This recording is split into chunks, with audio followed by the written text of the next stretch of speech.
저는 누가복음 9장 16절 한 절 말씀을 중심으로 인생을 감사의 말로 물들이십시오라는 제목으로 하나님 말씀 나누겠습니다. 같이 한번 제목을 읽어보실까요? 시작. 인생을 감사의 말로 물들이십시오. 우리 오늘 새벽 제단의 주제가 보고 믿고 말하라입니다. 어떻게 바라보고 어떻게 믿을 것인지 말씀을 드렸고요.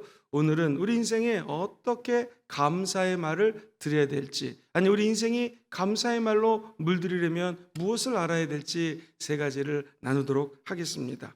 요즘 하나님의 은혜가 넘치시는 분들은 한번 아멘 해볼까요? 하나님의 은혜 없이는 사실은 단 1분도 살 수 없습니다. 아니 하나님의 은혜가 아니고는 1초도 살 수 없는 것이 우리 예수 믿는 사람들입니다. 우리가 사실 몰라서 그렇지 감사할 것이 얼마나 많은지 모릅니다. 어느 책에 보니 사람이 눈이 안 좋아서 눈을 하나 구입해서 만약에 갈아 끼려면 이 눈 하나가 1억입니다. 두 개를 갈아 끼려면 2억입니다. 그리고 신장 있죠? 콩팥을 바꾸는 데는 3천만 원 이상이 듭니다. 1억도 넘게 드는 경우가 있고요. 하트, 심장을 바꾸는 데는 약 한 50억이 든답니다. 간을 이식하려면 7천만 원. 팔다리가 없어서 의족을 하려면 또 많은 돈이 들어갑니다. 그러니까 지금 내가 눈을 뜨고 있고 숨을 쉴 수 있고 건강한 모습으로 오늘 예배를 드릴 수 있다면 한 사람들의 몸이 한 51억이라는 것입니다. 아내가 살아있습니까? 남편이 살아있습니까? 두 사람의 몸이 100억이 넘는 것입니다. 세 사람이라면, 우리 가정이 네 사람이라면 엄청난 은혜 가운데 살아가고 있는 것을 모를 때가 얼마나 많습니까? 한 번은 어떤 분이 갑작스러운 사고가 나서 앰뷸런스에 실려서 산소 호흡기를 1시간 썼습니다. 36만 원 달라고 그래서 36만 원 주고 나왔다고 합니다. 계산을 해보니 우리가 눈, 코, 입을 가지고 두 다리로 걸어 다니는 거 이것도 감사할 것이요. 공기를 공짜로 마시는 사람들은요 하루에 860만 원을 버는 것입니다. 우리가 어저께 하루 동안 숨쉬고 살았던 가치가 860만 원이라고 생각하면 딱 맞을 것입니다. 우리는 51억짜리 몸에 하루에 860만 원을 벌면서 살고 있습니다. 그런데 감사거리가 없다니 이게 말이 안 된다는 것이죠. 우리 인생에 감사하는 말로 정말 우리 인생이 넘치기를 원하시는 분들은 한번 아멘 해볼까요? 어떻게 하면 우리 삶에 감사해야 하는 말이 날마다 순간마다 넘쳐날 수 있을까요? 첫 번째, 저 여러분들이 받은 은혜들이 있습니다. 이 은혜를 기억하셔야 됩니다. 우리 인간을 망각의 동물이라고 하지요. 너무나 은혜를 많이 잊어버린다는 것입니다. 사랑하는 성도님들, 제가 이틀 전에 마라의 쓴물에 대해서 말씀을 드렸습니다. 제가 다시 한번 성경 말씀을 읽어보고 제가 놀랐습니다. 왜냐하면 마라의 쓴물 사건은요, 이스라엘 백성들이 출애굽하고 난 다음에 3일 뒤 사건이었습니다. 출애굽 그냥 일어났습니까? 아니었습니다. 하나님이 이 출애굽을 시키기 위해서 예수 그리스도가 십자가에 못 박혀 죽고 부활한 유월절 사건을 만드셨습니다. 좌우 문서와 인방에, 다시 말하면 문축과 문의 기둥에 예수 피를 상징하는 동물의 피, 양의 피를 바르는 곳은 죽음의 사자가 넘어갔죠. 그리고 애굽의 바로왕이 장자의 죽음 앞에 손을 듭니다. 이 장면을 이사야서는 이렇게 기록을 해요. 우리가 홍해바다를 건넜다, 출애굽했다, 보통 사건이 아닙니다. 하나님 말씀 이사야 43장 3절에는 이렇게 표현을 하지요. 대전하는 야훼 너의 하나님이요 이스라엘의 거룩한 이요 너의 구원자임이라. 내가 애굽을 너의 속량물로 구스와 스바를 너를 대신하여 주었노라. 4절 말씀 읽어보겠습니다. 시작. 내가 내 눈에 보배롭고 존귀하며 내가 너를 사랑하였은즉 내가 내 대신 사람들을 내어주며 백성들이 내 생명을 대신하리니.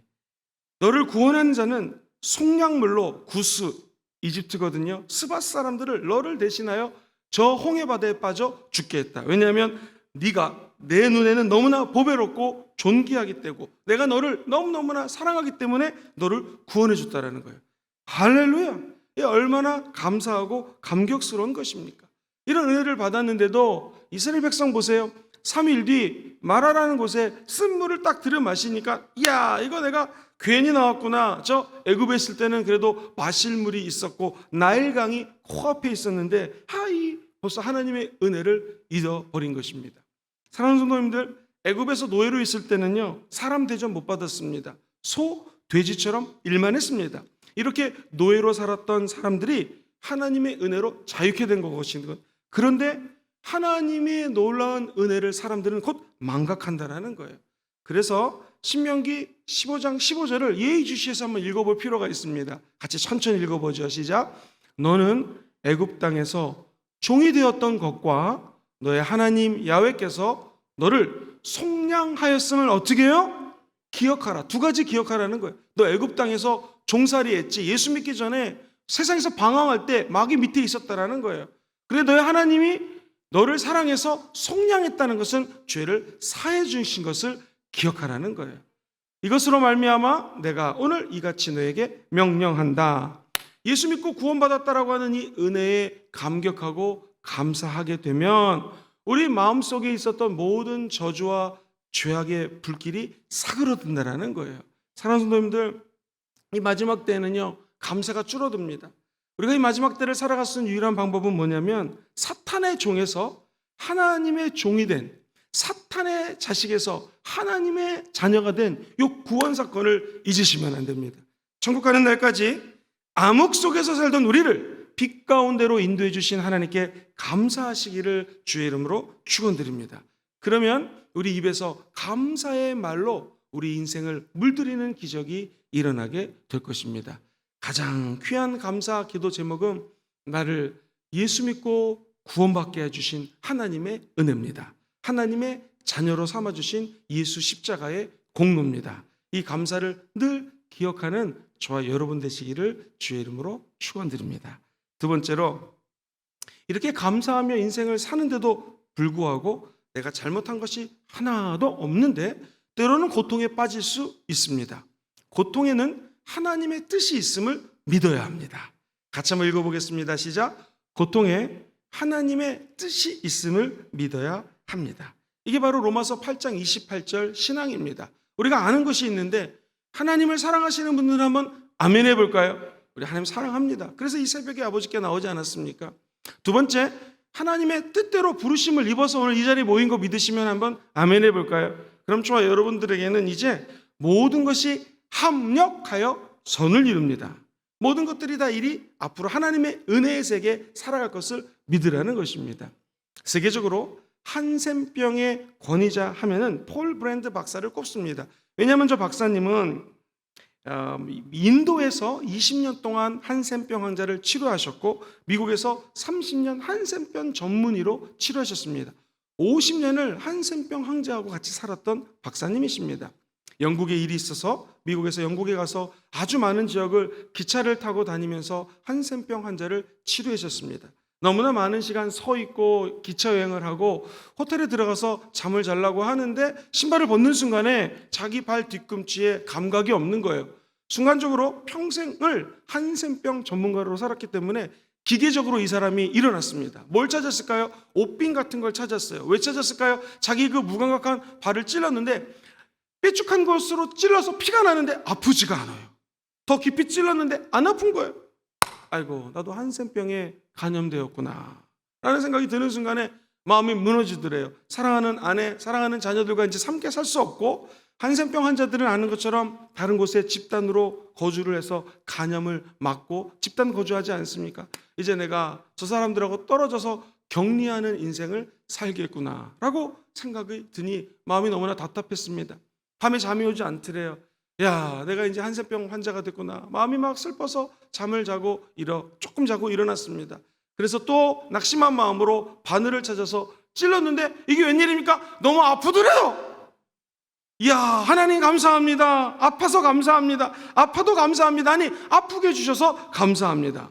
알고 봤더니 장시간 기차를 타고 다녔고 하도 많이 좁은 자리에서 서서 일을 하는 바람에 호텔방에 올 때까지 자기 다리가 한쪽이 마비되어 있던 것인데 그게 풀어지지 않은 것을 몰랐던 것입니다. 그런데 이 브래드 박사님이 이 사건 이후에 완전히 변했습니다. 아픈 것이 얼마나 큰 축복인지, 아픈 것을 느낄 수 있는 것이 얼마나 감사한 것인지를 알았다는 것입니다. 사랑하는 성도님들, 실수로 손가락을 베일 때 있죠. 그때 감사하시기를 바랍니다. 어디에 찔려서 따끔거릴 때가 있죠. 감사하십시오. 일하다가 넘어져서 다쳤다. 감사하시기 바랍니다. 발목이 삐끗했다. 감사하십시오. 견딜 수 없는 고통이 와도 감사합시다. 왜냐하면 신경이 살아있다라는 것이겠죠. 내가 아프다라는 것은 죽지 않았다라는 것입니다. 그러므로 고통이 있으면 여기저기 쑤시고 아프신 분이 있으시면 이 고통을 느낄 수 있는 것에 감사하라는 것이죠. 사랑하는 성도님들, 어떤 면에서 아프다고 하는 것은 건강한 거라고 합니다. 왜? 내 몸이 지금 싸우고 있는 거예요. 아픈 것을 물리치기 위해서 건강한 세포들이 싸우고 있다는 것입니다. 아픔이라고 하는 포장지를 걷어내면 거기에는 하나님이 베풀어 주시는 놀라운 선물이 담겨져 있습니다. 그래서 한번 따라해 볼까요? 고난은 축복입니다. 아침에 일어났는데 금정산에서 내려오는 맑은 공기를 마실 수 있다는 거, 이거 축복입니다.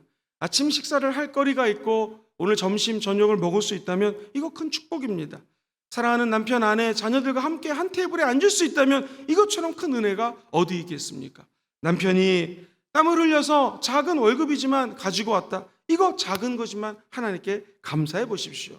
아니, 고통이 있어도 하나님께 감사하는 자에게는요, 그 작은 감사를 보시고 고통 가운데 감사하는 모습을 보시고 평생 동안 하나님은 합력하여 선을 이루십니다. 그리고 감사거리가 넘쳐나게 해 주실 것입니다. 사랑하는 성도님들, 밤에 저 달을 보고 감사합니다 하면 하나님은 햇빛을 주는 것이죠. 우리 인생에 어둠이 있을 때 하나님 감사합니다 그러면 전기불이 들어오고 형광등이 들어오게 된다는 것입니다. 우리 인생의 고통을 당하는 성도님들 계시다면 조금만 인내하시고 이 고통 가운데 오히려 하나님께 감사하시면 거기에 하나님의 뜻이 반드시 담겨져 있을 줄 믿습니다. 그래서 우리 순복음 금주교회 성도님들은 고통 가운데서도 아예 감사하는 인생 사시게 되기를 주의 이름으로 축원드립니다. 2023년도 내년은 우리 교회가 본질이 이끄는 교회가 될 것입니다. 올해는 성령 충만함 받고, 성령 충만함 받아서 뭐 할 것입니까? 내년에 우리 인생이 하나님이 원하는 계획을 따라, 하나님이 원하는 목적과 본질을 따라가는 교회와 성도들이 되게 될 줄 믿습니다. 하나님이 원하는 크리스찬, 우리 예수 믿는 사람들의 인생의 본질이 무엇이겠습니까? 감사입니다. 감사. 늘 천국 가는 날까지 감사가 흔들리지 않아서요, 고통 가운데서도 감사하는 저와 우리 모든 성도들이 되기를 주의 이름으로 소망합니다. 마지막으로 우리 인생에 감사의 말이 넘치려면은 받은 은혜들이 있지 않습니까? 그 은혜를 감사로 표현하시기를 주의 이름으로 축원합니다. 같이 한번 세 번째 대지를 읽어보죠. 시작. 받은 은혜를 감사로 표현하십시오. 반사는 감사한 것은요, 반드시 표현돼야 됩니다. 감사가 표현되지 않으면 그건 감사가 아닙니다. 대부분의 사람들은 감사를 잘 표현하지 않습니다. 그냥 당연한 것으로 여기죠. 한 번은 미국 미시간 호수에서 이런 일이 벌어졌습니다. 유람선을 타고 가는데 유람선이 침몰됐어요. 수영 잘하시는 분 있으십니까? 이럴 때는 수영 잘하는 사람이 정말 최고인 것 같아요. 대형 사고가 났는데 스펜서라고 하는 청년이 있는데 수영 현직 선수였습니다. 그러니 호수에서 배가 뒤집혔으니 수영을 얼마나 잘해요. 근데 이 청년이 아마 마음이 따뜻했던 청년 같아요. 무려 17명의 물에 빠진 사람들을 구원해 줍니다. 대단하죠? 자기 몸뚱아리도 살기 힘든데 스펜서라고 하는 수영 선수가 17명을 구출합니다. 끝나고 사건이 수습이 되고 기자들과 인터뷰를 합니다. 사람들이 구조를 많이 당했는데 몇 명이 와서 감사 인사를 하던가요? 그랬더니 얘기를 들어보세요. 한 사람이 와서 하더라고요. 누가요? 어린 소녀 하나가 와서 감사합니다 하고 다른 사람들은 그냥 샥 입을 씻고 가더라는 것입니다. 이게 현실입니다. 우리 예수님은요, 10명의 문둥병 환자, 한센병 환자를 고쳐주셨거든요. 몇 명만 찾아서 감사를 하던가요? 한 사람만 찾아서 감사를 하답니다. 이 장면이 누가복음 17장 17절 18절에 이렇게 기록이 되어 있습니다. 같이 한번 읽어보시죠. 시작. 예수께서 대답하여 이르시되 10사람이 다 깨끗함을 받지 아니하였느냐? 그 9은 어디 있느냐? 이 이방인 외에는 하나님께 영광을 돌리러 돌아온 자가 없느냐 하시고, 감사는요, 이 말씀 그대로 하나님께 영광을 올려드리는 거거든요. 내가 치료된 것을 하나님께 영광 올려드리는 거, 이게 진짜 감사의 의미입니다. 근데 성경에 보니 10사람이 다 깨끗함을 받지 않았는가? 그런데 하필이면 유대인이 아니라 저 이방인 한 사람이 와가지고 그것도 하나님께 이방인이 영광을 돌리는 장면, 우리 예수님이 굉장히 섭섭하게 서운하게 생각한 장면이 묘사되어 있습니다. 우리 예수 믿는 사람들은 천국 가는 날까지 사람들에게 물론 감사도 표현해야겠지만 하나님께 주신 그 은혜, 하나님이 주신 은혜에 늘 감사로 표현하시기를 주의 이름으로 축원합니다. 작은 감사라도 하나님께 표현하는 것을 잊지 않았나 늘 생각해야 됩니다. 나아가 부부끼리도 감사한 것이 있으면 표현해야 됩니다. 여보, 감사합니다. 우리가 키운 자녀지만 자녀 때문에 감사할 것이 있으면 아주 작은 것도 표현해야 된다는 것입니다. 우리 새벽 예배지만 우리 성도님들 가운데 옆에 앉아 계셔 주신 분, 함께 기도해 주시는 서로서로에게 감사해야 됩니다. 한번 옆 사람하고 이렇게 인사해 볼까요? 여러모로 정말 감사합니다. 여러모로 정말 감사합니다. 목사님, 감사를 좀 찾고 싶은데 어떻게 하면 진짜 감사를 좀 찾을 수 있을까요? 혹시 티핑 포인트라고 들어보셨는지요? 갑자기 꺾이는 지점을 티핑 포인트라고 해요. 예를 들면 제가 이 물을 가열합니다. 그런데 99도까지는 얘가 끓지가 않아요. 그런데 99도를 지나 100도가 되면 물이 팔팔팔 끓지 않습니까? 이걸 티핑 포인트라고 그래요. 사회적 이슈가 하나 탁 터졌습니다. 근데 이게 아무렇지 않다가 갑자기 사람들로부터 회자되기 시작해가지고 많은 사람들의 입에 오르내리게 됐다. 이 결정적인 순간을 우리는 티핑 포인트라고 합니다. 작은 여론의 이슈가 갑자기 엄청나게 확산되어서 걷잡을 수 없이 사회 전반에 확산되는 포인트, 티핑 포인트라고 합니다. 우리 인생에서도요, 살다 보면 이거 해결될 것 같지가 않아요. 마음이 답답합니다. 이거 도대체 이거 언제 어느 때 우리 코로나 같이 꺾일지 모르는 상황이 다가올 때가 있습니다. 그런데 어느 순간에 갑자기 꺾이는 결정적인 사건이 있거든요. 이 순간을 우리는 티핑 포인트라고 이야기를 합니다. 예수 믿는 저와 여러분들은 신앙생활을 하다가 답답하고 어려운데 하나님이 갑자기 눈을 탁 열어주시고 그런 응답 많이 받아보셨죠? 이래서 하나님이 나에게 그런 고난을 주셨구나 하면서 딱 꺾이는 순간이 있어요. 이것도 티핑 포인트입니다. 성경에 보면은요, 지금 5,000명이나 되는 사람들, 남자만, 아내가 1명씩만 있어도 10,000명, 자식이 2만 있어도 20,000명, 최소 20,000명의 군중이 모여서 예수님의 말씀을 듣습니다. 그런데 문제가 해결될 수가 없는 것이 이 많은 몇만 명의 사람을 어떻게 밥을 먹일 수가 있습니까? 카레 라이스를 하려고 그래도 돈이 엄청나게 필요합니다. 그래서 계산이 빠른 사람들은 200데나리온의 돈이 필요합니다. 근데 예수님은 띡 이걸 원하지 않으셨죠. 그러나 믿음이 있는 제자는 얘기합니다. 여기 어린아이의 도시락이 있습니다. 그 도시락의 이름이 무엇입니까? 오병이어. 보리떡 5개, 물고기 2마리. 보리떡 이따만하게 큰 것이 아니라 어린이 도시락. 그죠? 물고기 엄청나게 큰 그런 큰 물고기들이 아니라 어린이 도시락. 멸치와 같은 조그만 물고기 2개. 우리 2가지를 생각할 수가 있습니다. 첫 번째는 아이가 희생한 거예요. 자기 도시락, 자기 먹을 것을 하나님 앞에 바친 것이죠. 그러자 이 작은 아이의 도시락을 가지고 성경에 보면은 누가복음 9장 16절 어느 본문 말씀에 이 말씀이 기록되어 있어요. 예수께서 떡 5개와 물고기 2마리를 가졌어요. 우리 어린아이 희생이 있었죠. 두 번째, 하늘을 우러러 한번 따라해 볼까요? 축사하시고. 하늘으로 축사했다고 얘기합니다. 여러분, 이 축사는 원래 원어가 감사예요. 감사. 그러니까 오병이어를 우리 예수님이 눈을 들어 하늘을 바라봅니다. 그리고 오병이어를 바라봅니다. 이거 누가 준 거예요? 어린아이, 그 아이의 희생이 있었어요. 그 작은 희생을 우리 예수님이 하늘을 우러러 바라보시면서 축사, 감사합니다. 그리고 성경에 보면은 이 축사하시고 떼어서 제자들에게 주어서 무리, 헬라어에서 무리는 전체라는 뜻이에요. 모든 사람이라는 뜻이에요. 모든 사람에게 나누어 주겠습니다. 즉 가난한 사람, 부자, 어린아이, 할머니, 할아버지, 정치적으로 높은 사람들, 평민들 상관없이 전체에게 하나님의 사랑을 나눠줬다는 것입니다. 17절에 드디어 그들이 먹고 다 배불렀더라 라고 적혀져 있습니다. 사랑하는 성도님들, 티핑 포인트, 신앙생활에 꺾이는 순간, 문제가 해결되는 극적인 순간이 어떻게 연출되는가? 같이 한번 따라해 보십시오. 감사입니다. 이 감사가 상황을 바꾸는 역사를 일으킨다는 것입니다. 우리가 작은 어린아이가 되어서 내가 먹을 도시락 오병이어를 하나님께 드리면 기적이 일어납니다. 나아가 아무리 작은 거라도 하늘을 들어보시고 이 작은 것을 보지 마시고 하늘을 바라보시고 하나님께 감사하십시오. 그러면 하나님이 오병이어의 기적을 행하여 주신다는 것입니다. 사랑하는 성도님들, 우리는 감사의 조건을 너무나 큰 것에서 찾습니다. 하나님, 아파트 한 채 구입하면 감사하겠습니다. 그래서 뭐 10년이 지나 20년이 지나 아파트를 하나 구입했습니다. 감사할 거리죠. 주님, 이 물건을 팔기 원합니다. 오랫동안 기도했는데 큰 물건을 팔았습니다. 이것도 감사죠. 그런데 예수 믿는 사람들은 감사가 주변에 널려 있습니다. 작은 것에 감사하면 하나님은 더 큰 것을 주신다라는 거예요. 이것을 우리 예수님이 모범적으로 보여준 것이 바로 이 오병이어의 사건입니다. 작은 도시라. 근데 그 작은 것을 감사하면 기적으로 연결된다라는 것이죠. 사랑하는 성도님들, 오늘 이 순간은 어제 죽은 사람이 그토록 갈망하던 내일이었습니다. 근데 저와 여러분들은 웬 은혜인지 그 죽은 사람이 갈망하던 오늘을 살고 있다는 거. 우리는 헛되이 보낼 수가 없습니다. 오늘 하루를 다른 거 있더라도 하나님께 감사하는 하루가 되기를 주의 이름으로 축원드립니다. 우리 인생 오늘 하루 가운데 묻혀졌던 감사들을 마구 캐내가지고 마치 고구마 캐내듯이, 감자 캐내듯이 묻혀졌던 감사를 다 캐내는 하루가 됐으면 좋겠습니다. 따라해볼까요? 잊혀진 감사.